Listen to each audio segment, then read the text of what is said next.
திருச்சி மாவட்டம் மணப்பாறை அருகே காவிரி கூட்டு குடிநீர் திட்டத்தில் அமைக்கப்பட்ட ராட்சத குழாய் உடைந்ததால் குடிநீர் பீரிட்டு வெளியேறி சாலையில் வெள்ளம் போல ஓடியது.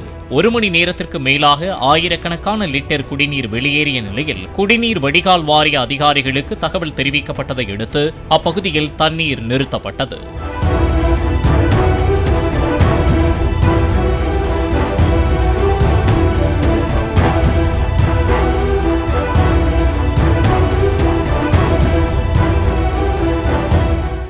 பிளே ஸ்டோர் மற்றும் ஆப் ஸ்டோரில் இருந்து பாலிமர் செயலியை QR கோடு மூலம் பதிவிறக்கம் செய்யுங்கள்.